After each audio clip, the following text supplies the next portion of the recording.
I do sincerely believe that organizations as a whole win. Jerry Krause, the Bulls general manager, says, quote, organizations win titles, not players, end quote. Have a sense of respect for the people who've laid the groundwork so that you can be a profitable organization. Michael Jordan hated Bulls general manager Jerry Krause so much he nearly left Chicago and blamed him for blowing up the Bulls in 1998.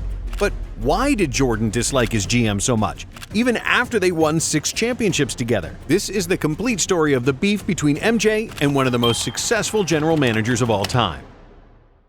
Jerry Krause was a scouting legend. He was the first and only executive in 2 different sports, having dual careers in basketball and baseball. Jerry's NBA career started in the 1960s as a scout for the Baltimore Bullets, and Krause immediately made a name for himself. In 1965 and 1967, Krause found 2 future Hall of Famers from low-division programs in Jerry Sloan and Earl the Pearl Monroe. After Baltimore, Krause worked as a scout for the Suns, 76ers, Lakers, and Bulls throughout the 70s and 80s. During that time, Krause was a baseball scout for the Cleveland Indians, the Oakland A's, the Seattle Mariners, and the Chicago White Sox. Krause was often viewed as the hardest-working scout in sports, a guy who spent all of his time watching ball players and evaluating talent. In 1985, after the Chicago White Sox owner Jerry Reinsdorf also bought the Chicago Bulls, he plucked Krause from the White Sox staff and handpicked him to become the new general manager of the Bulls. Despite his experience, Krause had an extremely tough challenge ahead. What Krause inherited was Michael Jordan and the flying cocaine circus that were the majority of his teammates.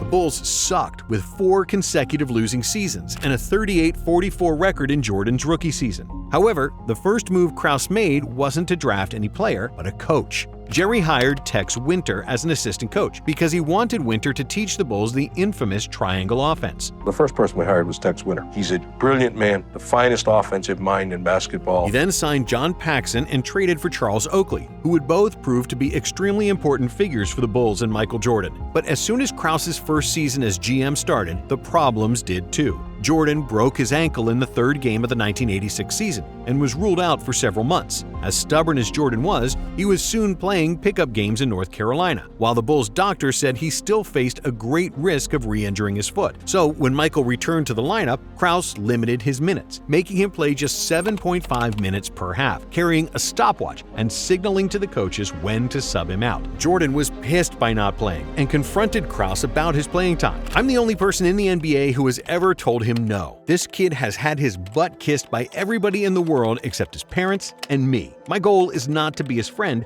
My goal is to win titles." Jerry Krause. But Krause sticking to the doctor's orders and making Jordan play limited minutes was not the real problem. For Jordan, it wasn't just what Krause said, it was also the way he said it. "You're Bulls property now, and we tell you what to do." Krause. To make things worse, the Bulls GM showed up to a team meeting about Jordan and his playing time with a tape recorder, where Jordan felt betrayed and completely lost trust in Krause. "I was a young, enthusiastic kid, and that just made me realize this was a business, not a game. We never hit it off after that." Jordan. After that season ended, it was time for the 1986 draft, where the beef between Krause and Jordan got even worse. Krause planned on selecting forward Brad Sellers in the draft. Jordan, on the other hand, pushed management to take Johnny Dawkins, a 2-way guard from Duke. Krause told everybody that he would draft Dawkins, but on the day of the draft, he picked Sellers anyway. Jordan was livid, and he made Sellers' life hell in practice, going mercilessly at the poor guy just because he was Krause's pick. But the very next year, in the 1987 NBA draft, Krause showed why he was the right man for the job. While the rest of the GMs didn't bother finding talent in Division III universities, Krause's specialty was believing in underdogs, because he was an underdog all his life. Jerry Krause was the only NBA executive who scouted Scottie Pippen from the small University of Central Arkansas. "When I first saw Scottie play, I almost had an orgasm," Krause said. The Seattle Supersonics select Scott Pippen of Central Arkansas.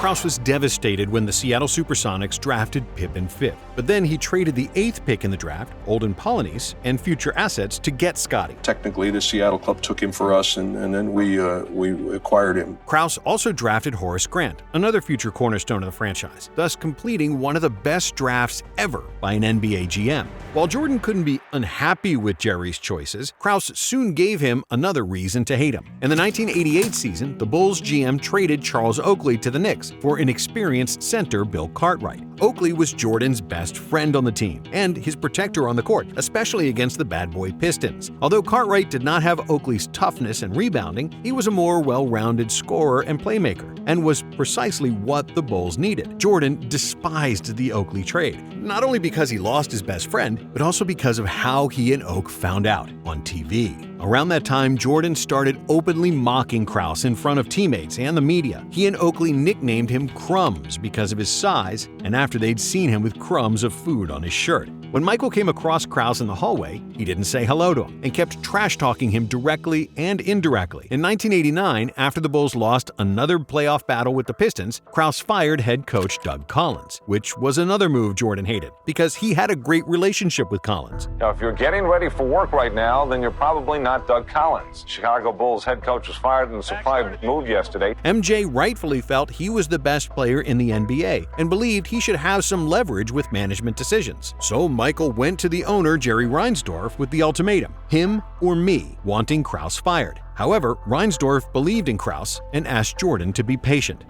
Phil Jackson became the next Bulls coach, despite having zero experience as an NBA head coach. Jackson previously coached the minor league Albany Patroons and a pair of teams in Puerto Rico, with NBA teams refusing to take a chance on him, largely because of his hippie clothes and offbeat principles. In 1987, when Jackson was considering filing for unemployment or going back to law school, he reached out to Krause as a last-ditch effort to keep his coaching dream alive. Krause hired him as an assistant. Because Phil was willing to implement the triangle offense and get the ball out of Jordan's hands, Krause believed he was the perfect man for the job. It's safe to say that Jackson would never become an NBA coach if it weren't for Krause, something that would later ruin their relationship. But at first, Phil and Jerry had an excellent partnership, especially because the Bulls started winning. In Phil's second season as a head coach, the Bulls finished with the best record in the NBA, and they finally got over the Pistons hump. And then in the NBA Finals, they defeated the Lakers for their first NBA title. Aside from Jordan, all Bulls players were drafted or acquired by Krause, proving his decision-making and roster building to be successful. The very next year, in 1992, the Bulls won the title again, but Jordan's beef with Krause was still going strong. After the season, Michael and Scottie were part of the Dream Team at the Olympics in Barcelona, and while the rest of the team only had one goal, to win a gold medal, Pippen and Jordan had ulterior motives. They wanted to destroy Tony Kukoc. Kukoc was drafted by the Bulls in 1990, but he chose to stay in Europe where he kept winning EuroLeague titles. And before the Olympics, Krause kept raving about Kukoc and his skills, which pissed off Jordan and Pippen. Because they felt Kukoc was Krause's boy, they wanted to annihilate him.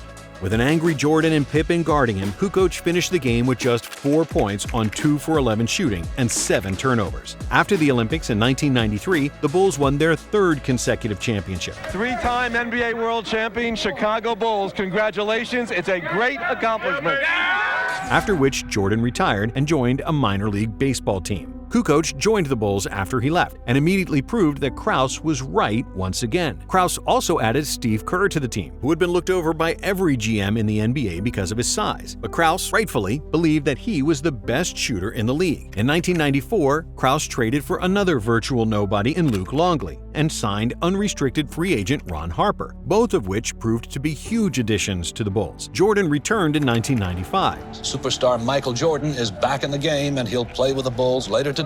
But because of the departure of Horace Grant, Chicago had no interior presence and lost to Shaq and Orlando in the second round of the '95 playoffs. Next season, Krause decided to battle that problem by trading for Dennis Rodman, who was unwanted by most of the NBA due to his volatile behavior. The Bulls announced the acquisition of a player many people consider the most controversial basketball star in the NBA. And once again, Krause was right. Jordan, Pippen, Rodman, Kukoc, Harper, Kerr, and Longley won an NBA record 72 games in the regular season, and then dominated the playoffs to win their fourth NBA championship. In 1997, Chicago won again, and up until then, Krause's moves almost always panned out and made the team better. But then the real problems started, and the Bulls GM made his first big mistake. Krause's relationship with Phil Jackson deteriorated. Jerry was mad at Phil for not defending him when Michael trash-talked Krause in front of everybody. Krause was a guy who believed in loyalty and who believed that Phil owed him everything since he gave him the Bulls job. And when Jackson laughed at one of Jordan's jokes about Krause, Jerry was disgusted with Phil. Krause wanted to replace Jackson after 1997.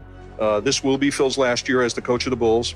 At the conclusion of the year, we'll look towards the future. But then the owner, Reinsdorf, intervened, and Krause reluctantly offered Phil an extension, but only for 1 year. Bulls owner Jerry Reinsdorf has finally come to his senses, signing Phil Jackson to a 1-year deal to return as coach next season. Before the start of the '98 season, Krause told the media that he didn't care if the Bulls won 82 games and the title, that Phil Jackson would not return as head coach. Krause also made a remark about his impact on the team, famously saying, I do sincerely believe that organizations as a whole win. This statement particularly made Jordan angry because he was the one scoring all the points, while this 5'6", 220-pound guy never even played basketball. On top of the problems he had with MJ and Phil, Krause also had to deal with Pippen. In 1991, after their first championship, Scottie signed a 7-year deal worth $19 million, about $2.7 million per year. While the Bulls were winning their titles, Pippen was not even among the 100 highest-paid players in the NBA. Pippen is as underpaid gets, only the 122nd highest-paid player in the league. Scottie was extremely disappointed and wanted a big raise, but Krause didn't want to give it to him, so Scottie boycotted the start of the '98 season, opting to rehab a foot injury at the start of the season and not during the summer. Pippen is now demanding a trade, and he says he will not return from the injured list until he has gone from Chicago. Throughout that season, Jordan kept saying that he'd retire if Jackson wasn't the head coach of the Bulls, and that he wouldn't play for anybody else. As it may be, I have choices, and I will not choose to play for another coach. Despite all the turmoil, the Bulls still managed to win the '98 championship, highlighted by Jordan's shot over Byron Russell. Jordan, open, Chicago with the lead! However, Krause kept his promise, and Jackson was gone. Phil Jackson cleaned out his office at the Chicago Bulls practice facility and made it official. After 9 years and 6 NBA titles, he is done as the Bulls coach. And so was Michael, who retired for the second time. In the Last Dance documentary, Jordan heavily criticized Krause for blowing up the Bulls, feeling that they had another championship run in them. We're entitled to defend what we have until we lose it. In the documentary, Krause was never complimented for building a championship roster and finding talent where others didn't. In 2009, during his Hall of Fame speech, Jordan again reiterated how much he hated Krause and never thanked him for helping the Bulls win.